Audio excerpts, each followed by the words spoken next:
Hallelujah, hallelujah.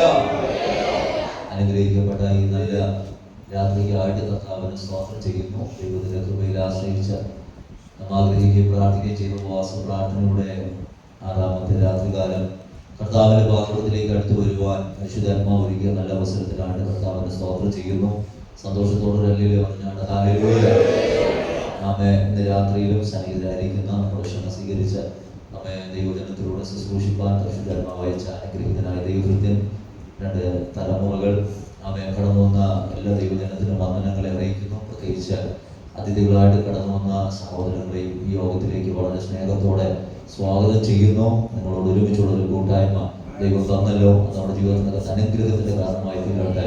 എത്ര പേര് വിശ്വസിക്കുന്നുണ്ട് ഇന്ന് രാത്രി ആത്മാവ് സംസാരിക്കുന്നത്? അങ്ങനെ നമ്മൾ വളരെ പ്രാർത്ഥനയോടെ ദൈവ നിയോഗത്തോടെയാണ് ഈ ഉപവാസ പ്രാർത്ഥന ക്രമീകരിച്ചത്. ഞാൻ ഇന്ന് വൈകിട്ട് ശ്രോത ചിന്തിക്കുമ്പോൾ എൻ്റെ ജീവിതത്തിനകത്ത് ഈ ഉപവാസ പ്രാർത്ഥനയിൽ ഏറ്റവും അനുഗ്രഹിക്കപ്പെട്ടൊരു ദിവസം എന്നായിരുന്നു. അതെന്താന്നുള്ള കാര്യം ഞാൻ അവിടെ പറയാം. ശ്രോതന സമയമില്ല. എന്നെ വളരെ പരിശുദ്ധാത്മാവ് സ്പർശിച്ച ഇന്ന് തൊട്ടൊരു ദിവസമായി ഈ ദിവസം. ഞാൻ വിശ്വസിക്കുന്നു.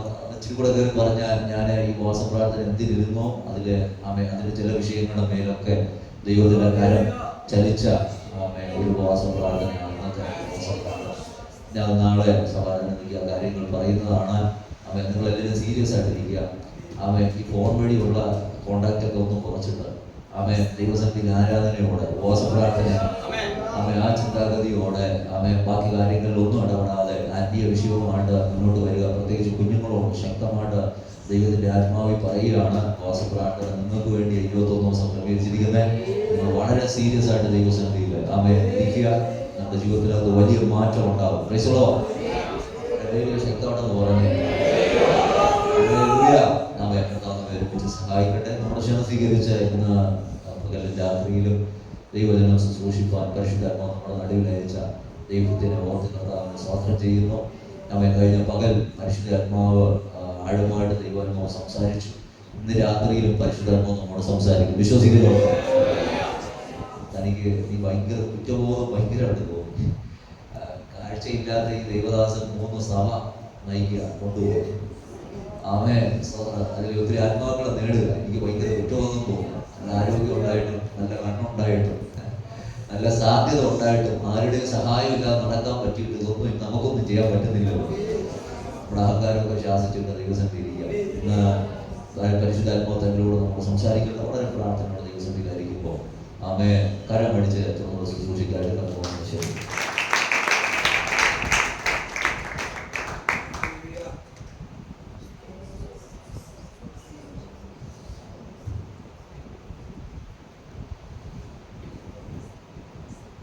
Praise the Lord.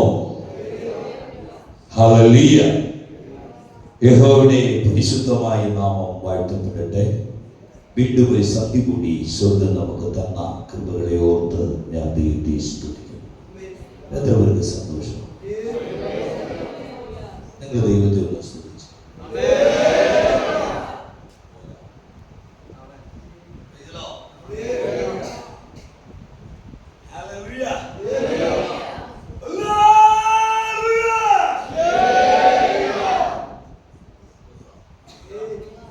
സ്തുതിക്കുന്നത് നേരുള്ളവർ ഉപവാസ പ്രാർത്ഥനയുടെ 6ാമത്തെ സന്ധ്യയെ ഓർത്ത് ഞാൻ ദൈവത്തെ സ്തുതിക്കുന്നു.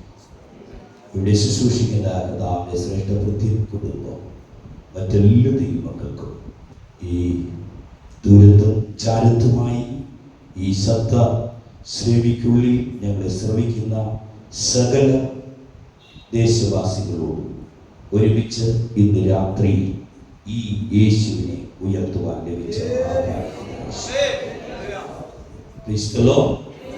കഴിഞ്ഞ പരിശുദ്ധാത്മാവ് നിങ്ങളോട് നന്നായി സംസാരിച്ചത് എനിക്കറിയാം.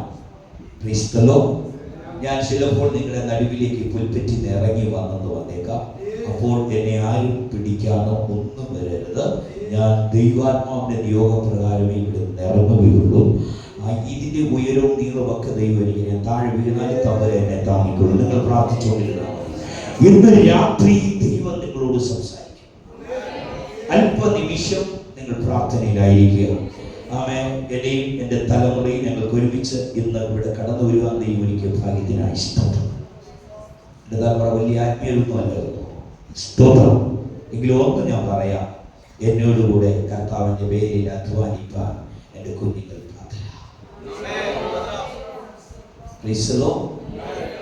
ഏത് രാത്രിയിലും എൻ്റെ തലമുറ എന്നോടുകൂടി.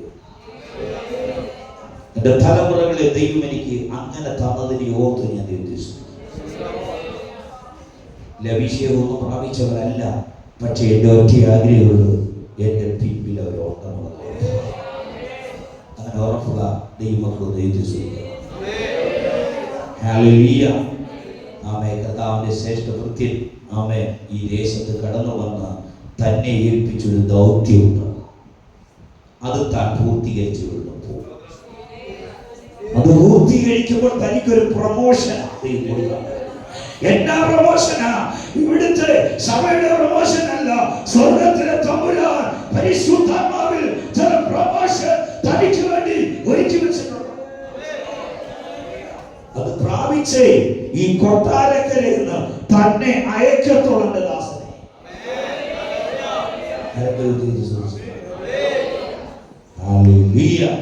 ദൈവം നിങ്ങളെല്ലാവരും ധാരാളം അനുഗ്രഹിക്കട്ടെ.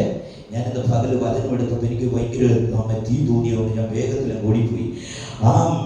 എനിക്കൊരു സമയമുണ്ട്, ഒരു കൃത്യ ടൈം ഇട്ടാൽ ടൈമിനപ്പുറത്തോട്ട് ഞാൻ പോകത്തില്ല. ഇന്ന് രാത്രി ഞാൻ സമയമൊന്നും വിടുന്നില്ല. ഇവിടുത്തെ സമയത്ത് ഇരിക്കാൻ നിങ്ങൾ പ്രാർത്ഥിച്ചാൽ സ്വന്തം എനിക്ക് പോയേ പറ്റത്തുള്ളൂ. കാരണം നാളെ രാവിലെ 5:30 ഞാൻ യാത്ര തുടരും. പട്ടാഴിന്ന് 19 കിലോമീറ്റർ ഓടി പോയി അവിടെ 7 മണിക്ക് ആരാധന തുടങ്ങി 8:30 തീർത്ത് അവിടുന്ന് 8:25 അവിടെ നിന്ന് ഇറങ്ങിയാൽ 9 മണിയാകും മറ്റൊരു ചർച്ചിൽ. അവിടുന്ന് 9:10 ആകുമ്പോൾ പട്ടാഴി ടൗണിലെത്തണം. സ്വന്തം. അപ്പോൾ ഇത്രയും ദീർഘദൂരം ഓടേണ്ട ഒരു മനുഷ്യനെ നിങ്ങളുടെ മുമ്പിൽ നിൽക്കുന്നത്. നിങ്ങൾക്ക് കണ്ണും കാലും ഒക്കെ ഉണ്ട്, ഇതുവരെ ഓടി തികച്ചിട്ടില്ല. ആ ബലം തന്ന ദൈവത്തിന് നന്ദി പറഞ്ഞുകൊണ്ട് ഇന്ന് രാത്രിയിൽ ഒരു ചിന്ത നിങ്ങളുടെ മുമ്പിൽ വേഗത്തിൽ വെച്ച് ഞാൻ താണിരിപ്പാൻ ദൈവ കൃപയാൽ ശരണപ്പെടുകയോ. വാക്യം വായിച്ചതിന് ശേഷം ഞാൻ എൻ്റെ സാക്ഷിയൊക്കെ പറഞ്ഞ് നിങ്ങളോട് ദൂത് പറഞ്ഞ് എന്നോട് മടങ്ങിപ്പോന്നു. ചിലർക്ക് എൻ്റെ സാക്ഷി കേൾക്കാത്തതിന് സങ്കടമുണ്ടെന്ന് കേൾക്കാനിടയിൽ. സങ്കടപ്പെടേണ്ട വേദികൾ ഒത്തിരി ഒരുക്കാൻ പോവുക. നിങ്ങൾ ഒരിക്കലും തമ്പുരാൻ ഈ കൊട്ടാരക്കര പ്രദേശത്ത് അനവധി വേദികൾ ദൈവം ഒരുക്കിക്കൊണ്ടിരിക്കുക. അവൻ വേഗത്തിൽ മടങ്ങി വരാം. 34 സങ്കീർത്തനം അതിന്റെ 7-ാമത്തെ വാക്യം. 34 അതിന്റെ 7. യഹോവയുടെ ദൂതൻ തന്റെ ഭക്തന്മാരുടെ ചുറ്റും പാളയമിറങ്ങി അവനെ വിടിവിക്കുന്നു. ആരെ വിടിവിക്കുന്നു? ആരെ വിടിവിക്കുന്നു? തന്റെ ചന്തത്ത് കൈവച്ച് പറയാൻ പറ്റുമോ? ഭക്തി ഉണ്ടെങ്കിലേ പറയാവൂ. തന്റെ ഭക്തന്മാരെ എന്ത് ചെയ്യും? വിടുവിക്കും. എങ്ങനെ? തന്നോട് നിലവിളിക്കുന്ന തന്റെ വൃതന്മാരുടെ കാര്യത്തിൽ ഉള്ളവനായാൽ ഞാൻ അവനെ പ്രതിക്രിയ ചെയ്ത് രക്ഷിക്കുകയില്ലയോ? എന്നാ പ്രതിക്രിയ ചെയ്ത് രക്ഷിക്കുന്ന ദൈവം. Praise the Lord. Hallelujah. Hallelujah. നിങ്ങളെ രക്ഷിക്കുന്ന ദൈവം. എന്നെ ദൈവം രക്ഷിച്ചത് കൊണ്ടായിരുന്നു നിങ്ങളുടെ നടുവിൽ വന്ന് നിൽക്കുന്നത്. എന്നെ ദൈവം എന്ത് ചെയ്തു? രക്ഷിച്ചു. എങ്ങനെ രക്ഷിച്ചു? അവൻ ശിക്ഷയുടെ ഒരു രക്ഷ എനിക്ക് ഒരുക്കി തന്നതുകൊണ്ട് ഇന്ന് ഈ രാത്രിയിലോ ഈ തിരുവഴുത്തുമായി ദൈവസഭയുടെ നടുവിൽ നിൽക്കുന്നു.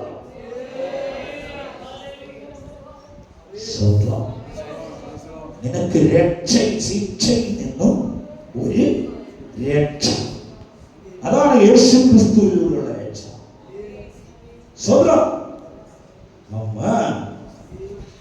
സകല മാനവജാതിയുടെ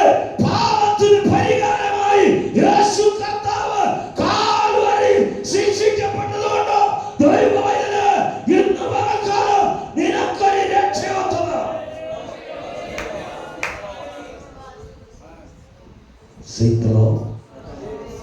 Praise the Lord. Praise the Lord. അല്ലാതെ ഞാൻ നീ ഒന്നിങ്ങനെ വന്നിരിക്കത്തില്ല, ഇരിക്കാൻ പറ്റത്തില്ല. ദൈവം നമുക്ക് വേണ്ടി ശിക്ഷ അനുഭവിച്ചു. ഞാൻ വേഗത്തിൽ എന്റെ സാക്ഷി ഒന്ന് പറഞ്ഞ് ഇതിനുള്ളിൽ നല്ല ദൂതുകൾ നിങ്ങളോട് പറഞ്ഞ് ഞാൻ വേഗത്തിൽ തന്നിരിക്കുന്നു. പ്രാർത്ഥിച്ചു.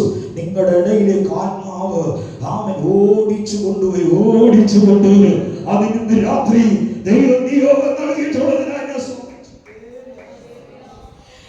ഞാൻ പ്രാർത്ഥന മുറിയിൽ ഇരുന്ന് പ്രാർത്ഥിച്ചപ്പോൾ കിട്ടിയതല്ല, ഞാൻ വാഹനത്തിൽ ഇരുന്ന് പ്രാർത്ഥിച്ചപ്പോൾ തന്നെ തിരുവെഴുത്താ വായിച്ചത്. സ്വതന്ത്ര എനിക്ക് പ്രാർത്ഥന മുറിയൊന്നുമില്ല. സ്വതം ഞാൻ യാത്ര ചെയ്യുന്ന മധ്യയിലോ എനിക്ക് എവിടെയാണോ മുറി ഒരുങ്ങുന്നത് അവിടെ ഞാൻ പ്രാർത്ഥിച്ചു തുടങ്ങും. അപ്പൊ ദൈവം തന്ന ഒരു ദൂത് നിങ്ങളോട് കൈമാറി മടങ്ങാൻ ഞാൻ ആഗ്രഹിക്കുക. ഞാൻ വേഗത്തിൽ എന്റെ സാക്ഷ്യത്തിലേക്ക് ഞാനെന്ന് പകൽ നിങ്ങളോട് എന്റെ സാക്ഷ്യത്തിന്റെ തൊടുവിൽ തൊട്ടുവെച്ചു. ഞാൻ ജനിച്ചപ്പോഴേ ആരല്ല, അന്ധനല്ല, നിങ്ങളുടെ ഭാഷ പറഞ്ഞ പൊട്ടക്കണ്ണനല്ല. നിങ്ങൾ ആരും നിങ്ങൾ നാളെ പുറത്തിറങ്ങിയാൽ കാഴ്ചയില്ലാത്തൊരു ദേവദാസം എന്ന് പ്രസവിച്ചെന്നല്ല പറയുന്നത്, ഒരു കണ്ണുപൊട്ടൻ എന്ന് പ്രസവിച്ചു അങ്ങനെ പറയുന്നത് നാടൻ ഭാഷ ഏതാ?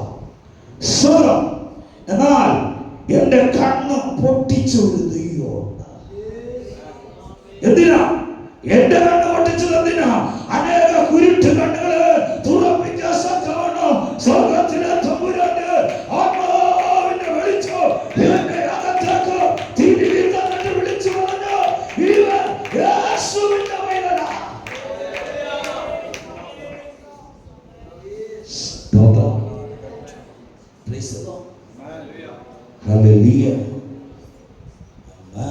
എന്റെ 3-ാമത്തെ വയസ്സിൽ എന്റെ അച്ഛന്റെ സഹോദരി എന്നെ ഊഞ്ഞാലിൽ എടുത്തു വെച്ച് ആട്ടുന്ന സമയത്ത് അവരുടെ കയ്യിൽ നിന്ന് ഞാൻ താഴെ വീണു. സാധാരണ സ്ഥലത്തല്ല, ഒരു മലയുടെ മുകളിൽ നിന്ന് താഴെ കാടി വരികയായിരുന്നു. ആ സമയത്ത് എൻ്റെ പിതാവിൻ്റെ സഹോദരിയുടെ മടിയിൽ നിന്ന് ഞാൻ താഴെ പോയി. സ്തോത്രം സ്തോത്രം. പകൽ ഞാൻ നിങ്ങളോട് പറഞ്ഞല്ലോ, എന്റെ ജാതകം എഴുതിയതാ 9 വയസ്സിൽ ഞാൻ മരിക്കുമെന്നോ, 3 വയസ്സ് മുതൽ 9 വയസ്സ് വരെ യാഗയോഗമെന്നോ എന്റെ യാതക പടിപ്പുറത്ത് എഴുതി വെച്ച ആ യാതകത്തെ തിരുത്തി കുറിച്ചൊരു സ്വർഗമുണ്ട്. 3-ാമത്തെ വയസ്സിൽ മരണം മുഖാമുഖം വന്നു. 3-ാമത്തെ വയസ്സിൽ ഇവിടെ അടിച്ചാകുന്നത് ഈ കാച്ചിപ്പൊക്കെ നിങ്ങൾക്ക് കണ്ടപ്പോൾ തോന്നിക്കാണും. ചിലരൊക്കെ ഇതെന്തിനാ ഇങ്ങനെ വെച്ചിരിക്കുന്നതൊക്കെ നമുക്കറിയാലോ. നമ്മുടെ കുഞ്ഞുങ്ങളൊക്കെ നമ്മുടെ വസ്ത്രത്തിൻ്റെ ഒരറ്റം മുതൽ ഒരറ്റം വരെ അവർ ചെക്ക് ചെയ്യുന്ന കൂട്ടരാ അല്ലേ? സ്വതം. അപ്പൊ നിങ്ങൾ വിചാരിച്ചാണ് ആ ദൈവനാമൃതർ എന്തിനാ, അല്ലെങ്കിൽ ആ ദേവദാസൻ എന്തിനാ ഇങ്ങനെ ഒരു കർച്ചീപ്പൊക്കെ വെച്ച് വന്ന് ഇന്ന് പ്രസംഗിക്കും? ഇത് സിനിമയിലൊന്നും കണ്ടുവച്ചതല്ല, ഇത് തമ്പുരാനെന്ന് വെപ്പിച്ചതാണ്. എന്റെ കടിൽ കൂടി വരേണ്ട, അല്ലെങ്കിൽ എന്റെ ഹോമിനീനെ കന്തി നഷ്ടപ്പെട്ടിരിക്കുകയാണ്. ഇതുവഴി ഇങ്ങനെ ധാരാളം വിളിച്ചുകൊണ്ടിരിക്കുക. ഇപ്പോഴിങ്ങനെ പോയിക്കൊണ്ടിരിക്കുക. ഞാൻ പ്രസംഗിക്കുമ്പോഴും പോയിക്കൊണ്ടിരിക്കുക കേട്ടോ. ഞാൻ ഭക്ഷണം കഴിക്കുമ്പോഴും പോകും. എന്റെ വായ എപ്പോൾ അനങ്ങിയാലും ഇതുവഴി ഇങ്ങനെ ധാരാളം വെള്ളം ഇങ്ങനെ ഒലിച്ചുകൊണ്ടിരിക്കുക.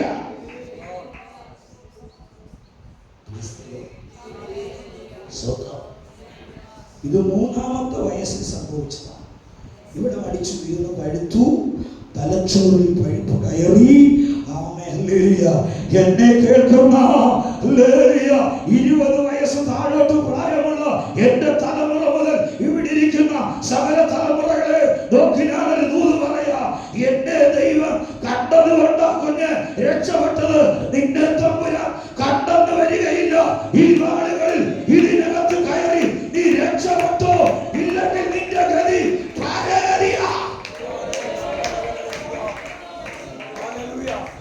സ്വതം ഒരു ദൂത് ഞാൻ പറയാ, വെട്ടുകുഴിയിൽ വെച്ച് കൂറാവ തീർന്നില്ലെങ്കിൽ തമ്പുരാനിന്റെ കരക്കിട്ട് വെട്ട് ക്ഷേമമായി പോകും.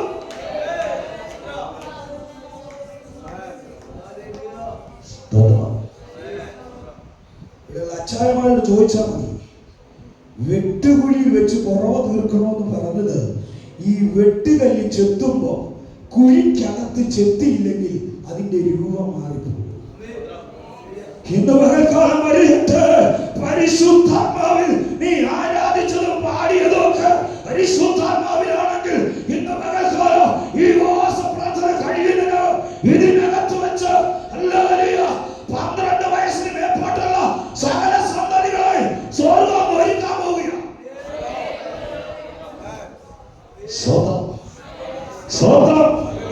എനിക്ക് വെളിപ്പാട് തന്ന ഒരു ദൂത് കൂടെ കൈമാറുക. ചില തലമുറകൾ അവൻ ചുണ്ടിനടിയിലേക്ക് തിരികെ കയറ്റുന്ന പലതും സ്വർഗ്ഗമെന്ന് പുറത്തിറങ്ങുക.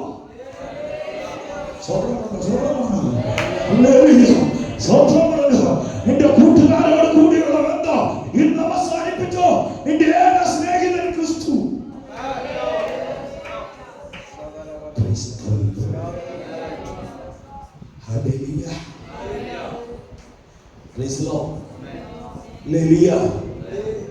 കുഞ്ഞേ, എന്നെ എന്റെ ദൈവം സ്നേഹിച്ചതുകൊണ്ടാണ് നിങ്ങളുടെ മുമ്പിൽ ഞാൻ നിൽക്കുന്നത്.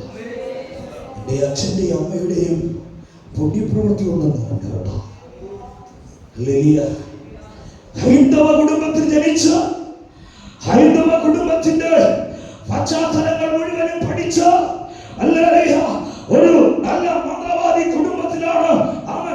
നല്ല മന്ത്രവാദി എന്ന് പറഞ്ഞ സകലവിധ മന്ത്രവാദത്തിന് കൊണ്ടുനിൽക്കുന്ന ഒരു മന്ത്രവാദി കുടുംബത്തിൽ നിന്ന് സ്വർഗ്ഗവനെ വിളിച്ചിറക്കിയപ്പോൾ ഞാൻ പോലും പ്രതീക്ഷിച്ചില്ല ഇത് നസറേയന്റെ നാമത്തെ ഉയർത്താൻ.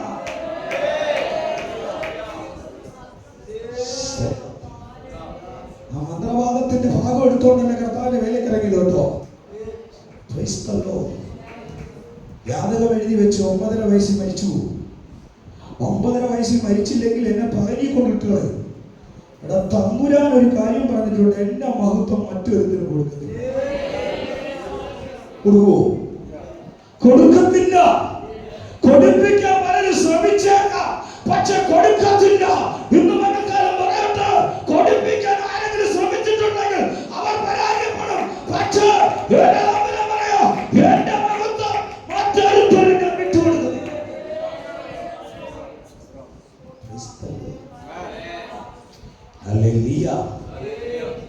അവൻ 3-ാമത്തെ വയസ്സിൽ ഇവിടെ അടിച്ചു വീണ് ഇവിടെ നീര് വന്നു. ഈ നീര് ഇവിടെ നീര് വന്ന് നമ്മൾ പറയും മുണ്ടുനീരാണ്, ചിലടത്ത് ഒരു മണ്ണാനെന്നൊക്കെ പറയും. പക്ഷേ നമ്മുടെ കേരളത്തിൽ ഒരു വിശേഷമുണ്ട്, ഇത് ദേവിയുടെ കോപമാണ്. 3-ാമത്തെ വയസ്സിൽ ആരാണ്ടയുടെ മാവിൻ്റെയോ ആരാണ്ടയുടെ എന്നാ ഏതോ ഒരു പഴത്തിന്റെ കീഴിൽ ചെന്ന് ഒരു പഴം എടുത്ത് തിന്നപ്പോൾ ആ പഴം നേരെ കയറി കുറുകിയെന്നാണ്. സത്യം ആർക്കറിയാം? ദൈവം തമ്പുരാനറിയാം. ഒരു സത്യം എൻ്റെ അച്ഛൻ്റെ പെങ്ങൾക്കറിയാം. ആ പുള്ളിക്കാരി ജീവിതത്തിൽ വാതമൊന്നും മിണ്ടിയിട്ടില്ല. മിണ്ടിയിരുന്നെങ്കിൽ ഒരു തടവ് മതി, ഒരു തിരുമ മതിയായിരുന്നു രക്ഷപ്പെട്ടു. എന്താ തിരുമാണെന്നറിയാമോ? 2024-ന്റെ 2025-ന്റെ 4-ാം മാസത്തിന്റെ 19-ാമത്തെ രാത്രി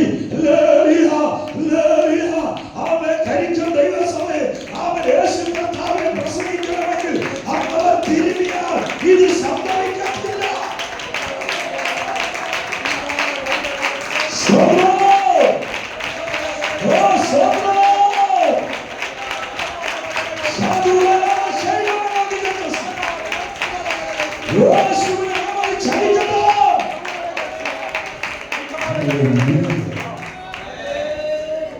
എന്റെ ദൈവം തീരുമാനം അനുവദിച്ചില്ല.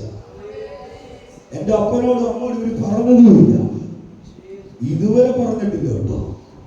പക്ഷെ നാട്ടുകാർ അറിയുന്ന അവരും പറഞ്ഞ എപ്പോഴെന്നറിയാമോ? അങ്ങ് പെട്ടിയിലാവാൻ സമയമായിട്ടില്ല.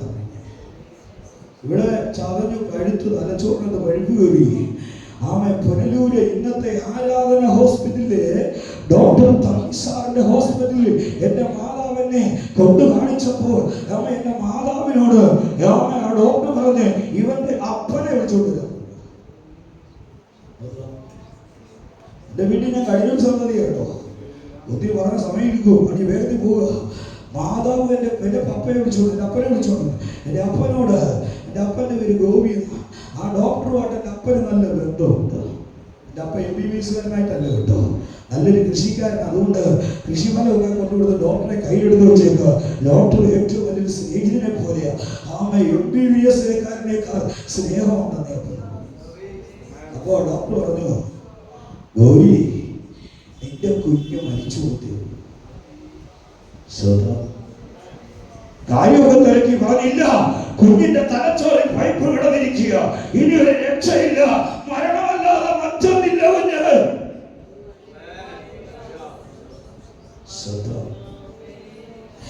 മെഡിക്കൽ സയൻസും മരണത്തിന് വിധിച്ചാലും സ്വർഗത്തിൽ ഒരു സയൻസ് ഉണ്ട്.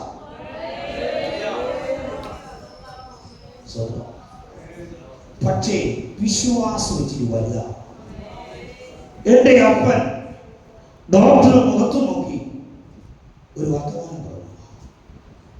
അവൻ പറഞ്ഞു, സാറേ ഒരു കാര്യം സാറോട് ഞങ്ങളുടെ പ്രമാണത്തിൽ നിന്ന് പറഞ്ഞു, ഞങ്ങളുടെ വിശ്വാസത്തിൽ പറഞ്ഞിരിക്കുന്നത് ഇവൻ 9.5 വയസ്സിൽ മരിക്കും. എത്രാമത്തെ വയസ്സിലാണ്? 9.5 വയസ്സിലെ മരിക്കത്തുള്ളൂ. പിന്നെ മറ്റൊന്ന് പറഞ്ഞിരിക്കുന്നു, 3 വയസ്സ് മുതൽ 9 വയസ്സ് വരെ യാജയോഗമാണ്. ഇത്രയും ഒരു ഡോക്ടറോട് പറയണമെങ്കിൽ തൻ്റെ ഇടം വേണം. തൻ്റെ ഇടം ഉണ്ടോ? വിശ്വാസി, നിനക്ക് തൻ്റെ ഇടം ഉണ്ടോ? എൻ്റെ യേശു അറിയാതെ എനിക്കൊന്നും സംഭവിക്കില്ല. എന്റെ അപ്പന്റെ വിശ്വാസമല്ല, സ്വർഗത്തിലെ തമ്പുരാന്റെ വാക്കാണ്. ആ ഡോക്ടർ പറഞ്ഞു, നിന്റെ വിശ്വാസം അങ്ങനെയാണെങ്കിൽ ഞാൻ അവനെ സർജറി ചെയ്യാൻ തയ്യാറാണ്. തമ്പി സാറ് ക്രിസ്ത്യനാണ്. ഇദ്ദേഹത്തിൻ്റെ എൻ്റെ പപ്പയോട് പറഞ്ഞു, ഈ കൊച്ചിന് ഓപ്പറേഷൻ ചെയ്യണമെങ്കിൽ 10 പേരടങ്ങി നല്ലൊരു ഒരു കത്തൊക്കെ എഴുതി എനിക്ക് ഒപ്പിട്ട് തന്നാൽ മാത്രമേ പറ്റുള്ളൂ. എൻ്റെ അച്ഛൻ നല്ലൊരു കൗന്നുകയറ്റ തൊഴിലാളിയാണ്. അപ്പോൾ എൻ്റെ അച്ഛൻ ജോലി ചെയ്യുന്ന അടുത്ത മുതലാളി ബേബി എന്ന് പറഞ്ഞ അച്ഛന്, ഈ അച്ഛന് ഈ ഡോക്ടർ റിലേഷനാണ്. ഈ അച്ഛനെ ഓടി വന്ന് പറഞ്ഞ്, തമ്മിച്ചായ ഓപ്പറേഷൻ ചെയ്തു, കുഴപ്പമില്ല, മരിച്ചാൽ ഞാൻ ഉത്തരവാദിത്വം നടന്നോളാം. എൻ്റെ ജോലിക്കാരൻ്റെ മകനാ, അതുകൊണ്ട് അച്ഛനെ ചെയ്യും, ഞാൻ ഒപ്പിട്ട് തരാം. സകലരെ വിളിച്ചുകൊണ്ട് വന്ന് ഒപ്പിട്ട് കൊടുത്തു. എന്തിനാ? എന്റെ പ്രാണനെ ഒപ്പിടിച്ചു. പക്ഷെ സ്വർഗത്തിലെ തമ്പുരാൻ പറഞ്ഞു, നീ ഒപ്പിട്ടാലും ഒപ്പിട്ടില്ലേലും അവന്റെ മേൽ എന്റെ കരമുണ്ട്. ഓപ്പറേഷൻ ചെയ്തു. ആ തിയേറ്ററിൽ 3 ദിവസം കിടന്നു. ഓപ്പറേഷൻ തിയേറ്ററിൽ ഇച്ചിരി ഒന്ന് പ്ലേഡ് കൊണ്ട് പോകേണ്ടതേ ഉള്ളൂ പുള്ളി. പിന്നെ പോകാൻ ദൈവം അനുവദിച്ചില്ല. നരമ്പ് കട്ടായി, നരമ്പ് ഇങ്ങനെ പഴുത്തു, അതെല്ലാം വലിഞ്ഞ് പുറത്തു വന്നു. പിന്നെ ഡോക്ടർ ഒരു സൂചി എടുത്തിട്ട് ഒന്ന് കുത്തി പിടിച്ച് ഒരു സ്റ്റിച്ച് ഇടാൻ എന്റെ അപ്പൻ അനുവദിച്ചില്ല. ഏതാ? ഭൂമിയിലെ അപ്പനല്ല, സ്വർഗത്തിലെ അപ്പൻ പറഞ്ഞു, ഇല്ല, നിന്റെ ജോലി ഇവിടെ തീർന്നു.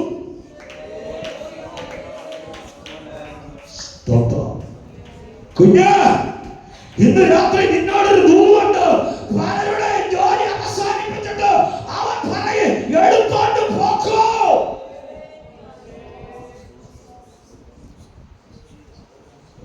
ആ കൂട്ടത്തിൽ ഒന്നതിനെ തിരിപ്പുണ്ട്. അതിനെ നോക്കി അത് പറഞ്ഞു, എടുത്തോണ്ട് പോക്കോ എന്ന് വിധി എഴുതിയ നിന്നെ എടുത്തോണ്ട് വന്നവൻ ഞാനത്ര.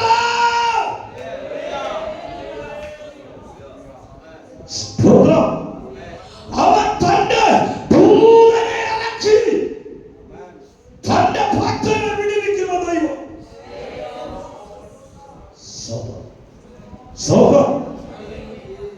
ശ്രദ്ധിച്ചേ. അങ്ങനെ ഹോസ്പിറ്റലിൽ 3 ദിവസം കിടന്നു. 3-ാം ദിവസം വൈകുന്നേരം എൻ്റെ അപ്പൻ്റെ അടുക്കൽ ഡോക്ടർ വന്നിട്ട് പറയാ, ഗോപി, കുഞ്ഞിനെ ഇവിടുന്ന് ഡിസ്ചാർജ് ചെയ്യുക. ഓപ്പറേഷൻ തിയേറ്ററിൽ കിടക്കുന്ന എന്നെ ഡിസ്ചാർജ് ചെയ്യാൻ പോകും. എൻ്റെ അപ്പൻ ചോദിച്ചു, എന്നാ സാറേ? ഇതിനെ തിരുവനന്തപുരം മെഡിക്കൽ കോളേജിൽ കൊണ്ടുപോകാം. എൻ്റെ അപ്പൻ കഴിഞ്ഞ 3 ദിവസമായി എൻ്റെ ഡെഡ് ബോഡിക്ക് കാത്തിരിക്കുക. എൻ്റെ അമ്മ എൻ്റെ ഡെഡ് ബോഡിക്ക് കാത്തിരിക്കുക. ഹല്ലേലൂയ. എൻ്റെ കുടുംബക്കാരപ്പോ എൻ്റെ ബോഡി കൊണ്ടുവരുന്നു കാത്തിരിക്കുക. എൻ്റെ അപ്പൻ പറഞ്ഞൊരു വാക്ക്, സാറേ എൻ്റെ കുഞ്ഞിന് ഒരു സ്പൂൺ കഞ്ഞിവെള്ളം വാങ്ങിക്കൊടുക്കുക എൻ്റെ കയ്യിൽ ചിന്തി പൈസയില്ല. സ്വത്രം സ്വത്രം 3 വയസ്സ് മുതൽ യാനയോഗം എന്ന് പറഞ്ഞ എന്റെ യാതക കുറിപ്പടിയിൽ എന്റെ പിതാവ് പറയുക, ഒരു മൂന്ന് കഞ്ഞിവെള്ളം എന്റെ കുഞ്ഞിന്റെ നാവിനെ കൊടിച്ചു കൊടുക്കുക എന്റെ കയ്യിൽ ചില്ലി പൈസ. ഡോക്ടർ മുഖത്ത് നോക്കിയിട്ട് പറഞ്ഞു, നിങ്ങൾ ഓപ്പറേഷന് കെട്ടിവെച്ച കാശ് ഞാൻ എടുത്തിട്ടില്ല, അതും ഈ മകന്റെ എന്നെ പൊതിഞ്ഞ കൊടുത്തേ. അന്നേരം പ്രസവിച്ചൊരു കുഞ്ഞു പോലെ അതിനേക്കാൾ കഷ്ടത്തില്ല. കാരണം കറുത്തു കറുവാളിച്ച് ജീവനറ്റ ഒരു ജീവശവം പോലെ ഒരു മാംസപിണ്ഡത്തെ പൊതിഞ്ഞ് എന്റെ അപ്പന്റെ അമ്മയുടെ കയ്യിലേക്ക് കൊടുക്കുമ്പോൾ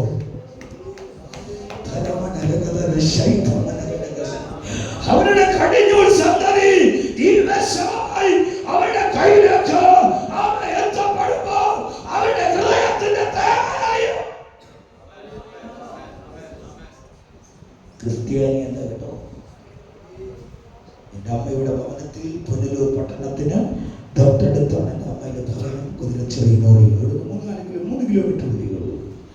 എൻ്റെ അപ്പൻ എന്നെ തോളിലിട്ടുകൊണ്ട് ഒരു സന്ധ്യയുടെ യാമത്തിൽ എൻ്റെ അമ്മയുടെ ഭവനത്തിലേക്ക് നടന്നു പോകുമ്പോൾ എൻ്റെ അമ്മയുടെ വീടെടുക്കാനായപ്പോൾ ആ വീട്ടിനുള്ളിൽ നിൽക്കുന്ന ജനമെല്ലാം നിലയിൽ വിളിച്ചുകൊണ്ട് ഒരു വയലിലേക്ക് ചാടിയോ. എന്നിട്ട് അമ്മനോട് ചോദിക്കുക, ചത്ത കൊച്ചിനുമായിട്ട് നീ എന്തിനെ ഇങ്ങനെ തോളിലിട്ടുകൊണ്ട് വന്നത്? ഒരു വണ്ടി വിളിച്ചു വന്നാൽ പോരായിരുന്നോ? സ്വത്രം. എന്നൊക്കെ പറഞ്ഞു, ചത്തില്ല, മരിച്ചില്ല, അവനെ നാളെ തിരുവനന്തപുരം മെഡിക്കൽ കോളേജിൽ കൊണ്ടുപോകണം.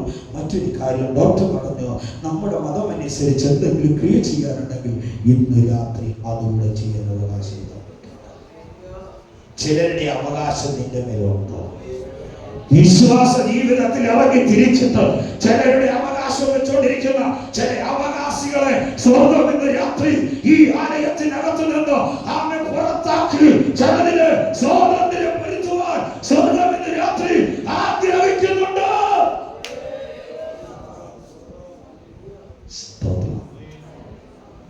ഒത്തിരി മന്ത്രവാദികളുണ്ട് കേട്ടോ എൻ്റെ അമ്മയുടെ വീട്ടിൽ.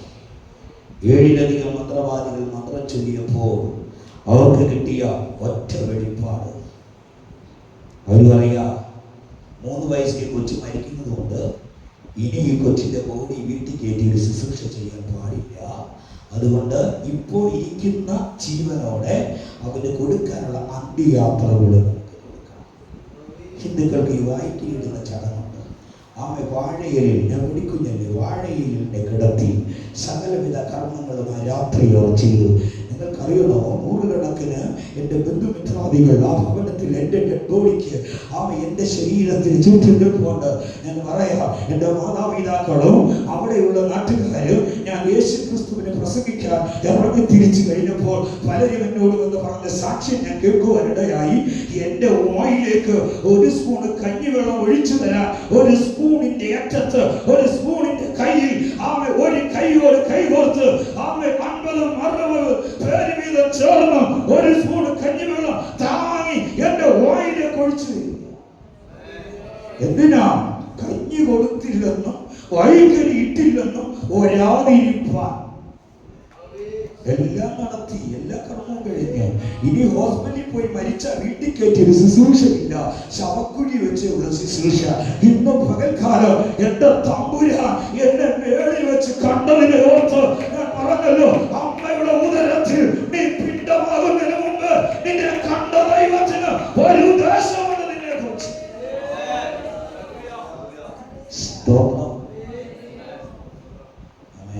മന്ത്രവാദി പറഞ്ഞ് ഈ വീട്ടിൽ കയറ്റരുത്. എന്തായാലും അവരെല്ലാ ശുശ്രൂഷയും തന്നു വിട്ടതുകൊണ്ട് എനിക്കൊരു സന്തോഷവും.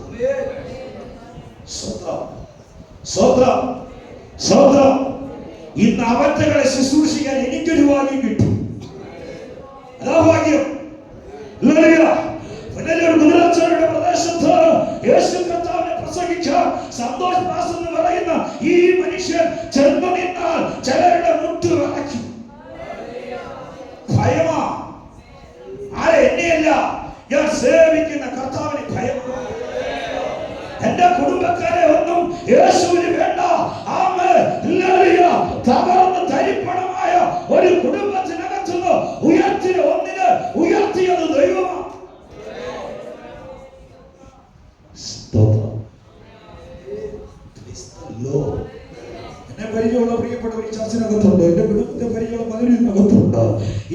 കേൾക്കുമ്പോൾ അവരുടെ ഹൃദയത്തിനകത്ത് ഒരു ചിന്ത കടന്നു പോയേക്കാം, ഇത്രയ്ക്ക് അനുഭവിക്കുന്ന ഇത്രയും അനുഭവത്തിനാണോ ഈ മനുഷ്യൻ കയറി വന്നത്? കയറി വന്നതല്ല, തമ്പുരാൻ എന്നെ കയറ്റിക്കൊണ്ടുവന്നത്. സ്വതന്ത്രം കുഞ്ഞ്, നീ കയറി വന്നതല്ല, ദൈവം നിന്നെ കയറ്റിയതാ. സ്തോത്രം. നിങ്ങൾ കേൾക്കണോ? എൻ്റെ അമ്മ എന്നെ പിറ്റേ ദിവസം പുലർച്ചെ അപ്പനും അമ്മ തിരുവനന്തപുരം മെഡിക്കൽ കോളേജിൽ, പുനലൂർ പട്ടണത്തിൽ നിന്ന് വലിയൊരു കൂട്ടം ജനവുമായിട്ട് എന്നെ തിരുവനന്തപുരം മെഡിക്കൽ കോളേജിൽ കൊണ്ടുചെന്നു. അതിരാവിലെ എൻ്റെ അമ്മയുടെ മുഖത്തു നിന്നൊക്കെ ഡോക്ടർ പറഞ്ഞു, കൊച്ചു മരിച്ചു, ഇതിനെ കൊണ്ട് രാത്രി ചോദിച്ചു. എൻ്റെ അമ്മ, എൻ്റെ അനിയൻ എന്ന എൻ്റെ അമ്മയുടെ ഉദരത്തിൽ 3-4 മാസം പ്രായമാണ്. എൻ്റെ അമ്മ അവിടെ നിന്ന് ഒരു തീരുമാനം എടുത്തു. അപ്പനെടുത്ത് പറഞ്ഞു, നമ്മുടെ മൂത്ത കുഞ്ഞ് മരിച്ചു, ഇനി എൻ്റെ ഉദരത്തിൽ വളരുന്ന കുഞ്ഞ് ഈ രീതി വരാതിരിക്കാൻ നമുക്കൊരുമിച്ച് ഒന്നി ഒരു ആറ്റിൽ അല്ലെങ്കിൽ ഏതെങ്കിലും വാഹനത്തിന് വിളിച്ചാൽ. പക്ഷെ ഇവര് ചാടാൻ തീരുമാനിച്ചത് നല്ലതാ. പക്ഷേ ഇവര് തീരുമാനിക്കുന്നതിന് മുമ്പ് സ്വർഗം മേളിൽ ഒരു തീരുമാനം എടുത്തു. ആ നേഴ്സിനോട് ഡോക്ടർ പറഞ്ഞു, ആ കുട്ടിയുടെ മരണം സ്ഥിരീകരിച്ച് നമുക്ക് അതിനുവേണ്ടി ക്രമീകരണം വരുത്താൻ വേണ്ടി വിളിച്ചു. എൻ്റെ അമ്മയുടെ കയ്യിൽ നിന്ന് എന്നെ പിടിച്ചു വാങ്ങി ഡോക്ടർ കൊണ്ടുപോകുമ്പോൾ എൻ്റെ അപ്പൻ ആ നേഴ്സിന്റെ പുറയിൽ ഓടി അകത്തേക്ക് കയറിച്ചു. മേഡം ഇങ്ങനെ തന്നേരെന്ന് പറഞ്ഞു. മേഡം പറഞ്ഞത് ഇവിടെ കൊണ്ടുവന്നതാ, ഇനി തരണമെങ്കിൽ ഞങ്ങൾ തീരുമാനിക്കും. എന്നെ അവിടെ ഒരു മേശപ്പുറത്ത് മലർത്തിയിട്ടു. ഡോക്ടർ വന്ന് നെഞ്ചത്ത് അവിടെ ഇവിടേക്ക് തട്ടി നോക്കിയപ്പോൾ അല്പചലനമുണ്ട്. മുമ്പേ പറഞ്ഞത് മരിച്ചെന്ന നിന്റെ മരണം പലരും ആഗ്രഹിക്കുന്നത്. കുഞ്ഞെ, നിന്റെ ജീവനല്ല ആരും. ഇന്നു പകൽ ഇവിടെ ഇരിക്കുന്ന പലരോടും ഒരു ദൂത് എനിക്ക് പറയാനുണ്ട്. നിന്റെ ജീവനോട് ഇരിക്കുന്നത് ആർക്കും വലിയ താല്പര്യമൊന്നുമില്ല. അപ്പൻ മരിച്ചാലോ അമ്മ മരിച്ചാലോ ചില അവകാശം മതിയെന്ന് പറഞ്ഞ് ഇരിക്കുന്ന തലമുറ.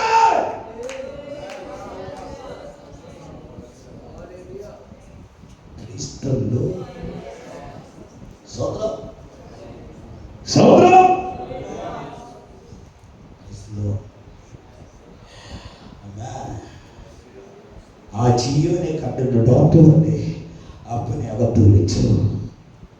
തമ്പി ഡോക്ടർ ഒരു ടെലിഗ്രാം അടിച്ചിട്ട് ഒരു കത്തും കൂടെ കൊടുത്താൽ വിട്ടത് എൻ്റെ കുടുംബത്തിന്റെ സ്ഥിതി എഴുതി കൊടുത്തു. ഞാൻ പറഞ്ഞത് എൻ്റെ അപ്പന് കൃഷിക്കാരനായോണ്ട് MBS വലിയ ബിരുദധാരിയായ ഡോക്ടർക്ക് കൂട്ടുകാരനായി മാറിയതുകൊണ്ട് എന്തൊക്കെ ഗുണമുണ്ടായെന്നറിയാമോ? നിങ്ങൾക്കൊന്നും കിട്ടാത്ത വലിയ ഗുണം എനിക്ക് കിട്ടി. എന്റെ അപ്പനെ അമ്മയോട് പറഞ്ഞു, നിങ്ങൾക്ക് ഈ ഹോസ്പിറ്റലിൽ വീട്ടിൽ പോകാം. കുഞ്ഞ് മരിച്ചാൽ കുഞ്ഞിന്റെ ബോഡി സുരക്ഷിതമായിട്ട് അങ്ങ് ഞങ്ങൾ എത്തിച്ചോളാം. കുഞ്ഞ് കൂടെയുള്ളവരൊക്കെ ഒന്ന് പോകണം. നിന്റെ അപ്പനെ ഒന്ന് പിരിയണം, നിന്റെ അമ്മയെ ഒന്ന് പിരിയണം, നിന്റെ ഭാര്യ ഒന്ന് പിരിയണം, നിന്റെ അപ്പനെ നിന്റെ സഹോദരി ഒന്ന് പിരിയണം, നിന്റെ കൂടെയുള്ള സകലരൊന്ന് പിരിയണം. നിന്റെ സമക്കാരൻ നിന്നെ ഒന്ന് തള്ളിയെങ്കിൽ തമ്പുരാന്റെ ഗുണം നീ അറിയത്തുള്ളൂ. എല്ലാരും കൂടെയുള്ളപ്പോ ഒരു ഗുണം നീ അറിയത്തില്ല. ആരും കൂടെ ഇല്ലാത്തപ്പോ ചില ഗുണങ്ങൾ നിന്നെ അറിയിക്കുക. എന്റെ ദൈവത്തിന് പദ്ധതിയുണ്ട്.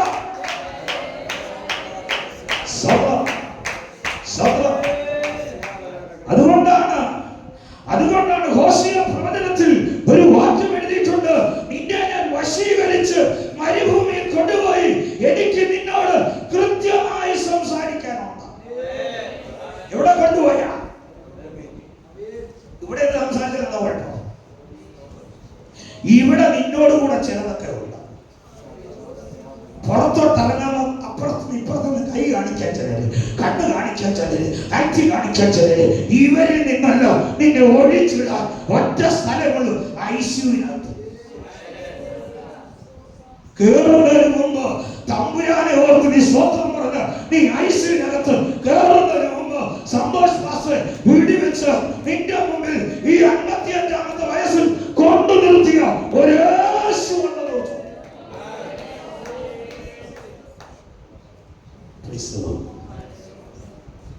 എൻ്റെ അപ്പനെ അമ്മയൊക്കെ വിടും, അവിടെ ഹോസ്പിറ്റലൊക്കെ വിട്ടു പറഞ്ഞു ഓടിച്ചു വിട്ടു. അതിനെക്കുറിച്ച് ഒത്തിരി സമയമുണ്ട്. അവരെയൊക്കെ പറഞ്ഞു വിട്ടു. അന്ന് കറുത്ത് കരുവാലിച്ച് ഒരു പ്രയോജനമില്ലാത്ത മാംസപിണ്ഡമായി എന്നെ അവിടെ കിടത്തിയിട്ട് എൻ്റെ വീട്ടുകാർ അവിടെ വിടേണ്ടി വന്നു. അവരെ ഓടിച്ചു വിട്ടെന്ന് പറയുന്നത്. എൻ്റെ അപ്പ പറഞ്ഞത് തോർത്തെങ്കിലും തനിക്ക് ഇവിടെ തോർത്തു പോയിട്ട് എല്ലാവരും ഒരു പേപ്പർ വിരിക്കാനും. എൻ്റെ വീട്ടുകാര് തിരുവനന്തപുരം മെഡിക്കൽ കോളേജിന്റെ പടി ഇറങ്ങിയപ്പോൾ എല്ലാവരും അപ്പനെ അമ്മയും വിട്ട്, എല്ലാവരും ഉൽപ്പത്തി പുസ്തകത്തിൽ അപ്പനെ അമ്മയും വിട്ട് അപ്പനെ ചേട്ടനെ പറ്റിച്ചു, അപ്പനെ പറ്റിച്ചു ഓടിപ്പോയ യാക്കോബ് എവിടെ എത്തിയെന്നറിയാമോ? എല്ലാവരും വല്യപ്പച്ചൻ കൂടാരം അടിച്ച ആ ഹാരാന്റെ ഭൂമിയിലെത്തി. അവിടെ ചെന്നിട്ട് ഇലേഖത്തിന് പിന്നെ മുമ്പോട്ട് പറ്റുന്നില്ല.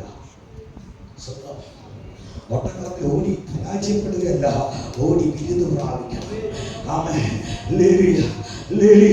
ഇന്ന് പകൽക്കാലം ഈ രാത്രിയിൽ, ഈ 6ാമത്തെ രാത്രിയിൽ പരിശുദ്ധാത്മ പറയുക, നീ ഓടി തോറ്റ കൂട്ടത്തിലാകരുത്, നീ ഓടി ജയിച്ച കൂട്ടത്തിലാകണം. അതുകൊണ്ടാ യിരെമ്യാ പ്രവാചകന്റെ പുസ്തകത്തിൽ ഒരു വാക്യം പറയുന്നുണ്ട്, നീ കാലാടുകളോട് ഓടി തോറ്റാൽ കുതിരപ്പടയുടെ മുമ്പിൽ എന്ത് ചെയ്യും? അല്ല, ചെയ്യാൻ പറ്റുമോ? കാലാലിന്റെ മുമ്പിൽ തോറ്റവൻ കുതിരപ്പട കാണുമ്പോ പിന്നെ വിറച്ചു. അതുകൊണ്ടാ 2-ാം സങ്കീർത്തനം പറഞ്ഞേ, നീ വഴിയിൽ നശിച്ചു പോകാതിരിപ്പാൻ പുത്തനെ ചൂണ്ടിപ്പാൻ.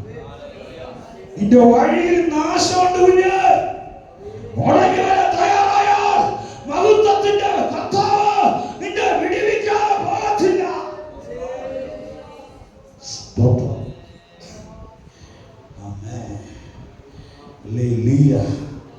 എന്റെ വീട്ടുകാർ പടിയിറങ്ങിയപ്പോ അവനെ പറഞ്ഞല്ലോ, ഹാരാനിൽ പോയി ലൂസ് എന്ന സ്ഥലത്ത് സൂര്യൻ അസ്തമിച്ചപ്പോൾ കല്ല് തലകണയായി വെച്ച് കിടന്നുറങ്ങിയ യാക്കോബിന്റെ അടുത്ത് നിന്നും സ്വർഗം വരെയുള്ള ഒരു കോവിൽ, ഒരു തല ഭൂമിയിലും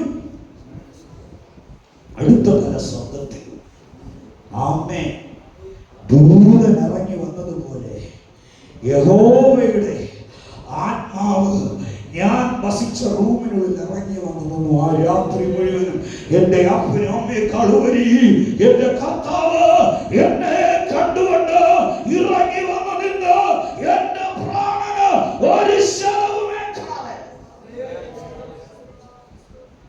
വചനമൊന്നും ഘോഷത്തോടെ പറയുന്നു കേട്ടോ. സൂര്യനെങ്കിലും രാത്രി ചന്ദ്രനെങ്കിലും നിന്നെ വാദിക്കാതെ വണ്ണം, ഒരു ദോഷവും നിനക്ക് ഭവിക്കാതെ വണ്ണം സ്വർഗം നിന്നെ തൊട്ടിരിക്കുകയാണ്.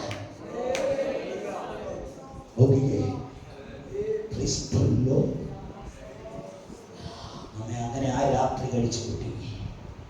പിറ്റേ ദിവസം പ്രഭാതമായി എന്നെ അഡ്മിറ്റ് ചെയ്ത ഡോക്ടർ അദ്ദേഹത്തിന്റെ സുഹൃത്ത് തമ്മിയുടെ ഹോസ്പിറ്റലിൽ വെച്ച് സർജറി നടത്തിയതുകൊണ്ട്, അദ്ദേഹം വലിയ റെക്കമെൻഡേഷൻ ചെയ്തതുകൊണ്ട് എന്നെ ശുശ്രൂഷിക്കാൻ ഒരു നേഴ്സുമായിട്ട് ഈ മനുഷ്യൻ ഞാൻ കിടക്കുന്ന ബെഡിനടുത്തേക്ക് വന്നു. അന്നത്തെ അവിടുത്തെ ഐസിയു വലിയ പ്രൊട്ടക്റ്റൊന്നുമില്ല. ഇന്നത്തെ 52 വർഷത്തിന് മുമ്പുള്ളൊരു സാക്ഷിയാണ്. സ്വന്തം വന്നിട്ട് ആ ഡോക്ടർ ആ പാവ നേഴ്സാരിയോട് ചോദിച്ചു, സിസ്റ്റർ, ഈ കുഞ്ഞ് ജീവിക്കുന്നു? ചോദ്യം ഇവിടെ ഇരിക്കുന്ന ദൈവസഭയിലെ ദൈവജനമേ, നിന്നോട് ചോദിക്കുന്ന ചോദ്യം ഇതാ, ഈ കാലഘട്ടത്തിൽ നിന്റെ തലമുറ പുറത്തു കൊണ്ടുവരിക നിനക്ക് കഴിയുമോ?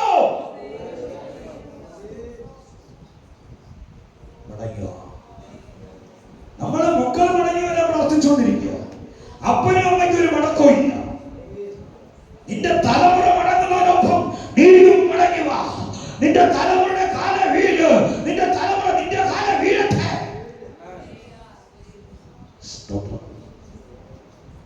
വേദപുസ്തകത്തിന്റെ ഒരു വാക്യം കൽപ്പനയായി പറയുന്നുണ്ട്, അപ്പനെ അമ്മ എന്ത് ചെയ്യാം? അപ്പനെ അമ്മ എന്ത് ചെയ്യാം? അപ്പനെ അമ്മ ശപിക്കരുത്. അപ്പനെ അമ്മ എന്തോ ഇരുന്ന് അപ്പനെ അമ്മ എന്ത് ചെയ്യരുത്? ഉറക്കെ പറഞ്ഞേ, ശപിച്ചിട്ടില്ല. ചെറു ചോദിക്കുന്ന ചോദ്യം, നിങ്ങളുടെ വയറ്റിൽ എന്തിനാണ് ജനിച്ചു? നിന്നെ ജനിപ്പിച്ചവരൊരു ഉത്തരവാദിത്വം.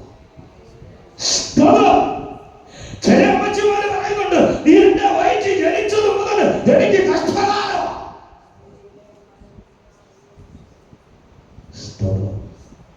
യുവാസംപ്രാർത്ഥന 6ാമത്തെ രാത്രിയിൽ നിങ്ങൾ കുടുംബത്തിനകത്ത് പോയിട്ട് ഒരു നിരപ്പിന്റെ ശുശ്രൂഷ പ്രാപിക്കണമെങ്കിൽ 7ാമത്തെ ദിവസം എനിക്ക് ഒരു എഴുന്നേൽപ്പിന്റെ ദിവസമാണ്.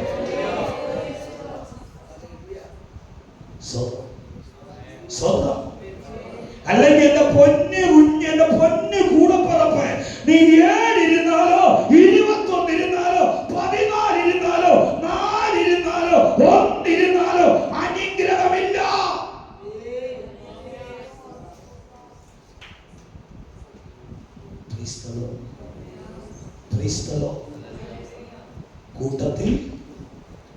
കൂട്ടത്തിൽ പാട്ടും പിന്നെ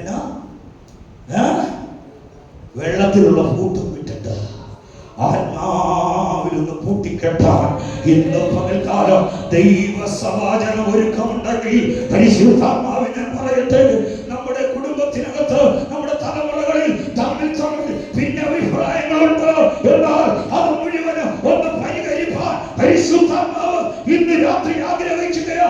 ആത്മാവ് പറയുക, തന്റെ ദൂതനെ ഇറക്കി തന്റെ ഭക്തനെ വിടുവിച്ചു.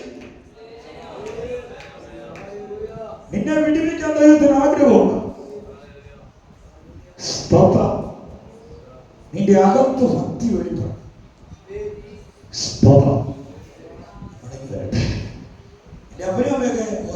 ഈ ഡോക്ടർ ഈ പ്രിയ നഴ്സാരിയോട് ചോദിക്കുക, ഏ സിസ്റ്റർ, ഈ കുഞ്ഞ് ജീവിക്കും? നിങ്ങൾ പറയാതെ ഈ മക്കളെ ഡോക്ടർക്ക് അറിയണോ നേഴ്സിന് അറിയണോ? ആ പാവ നേഴ്സാരി എന്നെ ആകമാനം ഒന്ന് നോക്കി നടന്നേ. ആകമാനം നോക്കിയിട്ട് ആ ഡോക്ടറോട് ആൻസർ പറഞ്ഞു, അതേ സാർ, ഈ കുഞ്ഞ് ജീവിക്കും. മെഡിക്കൽ സയൻസിനെ വെല്ലുവിളിക്കുന്ന ഒരു സ്ത്രീ ആരായിരിക്കും? പ്രാർത്ഥന വീരയുള്ള ഒരു നേഴ്സാ.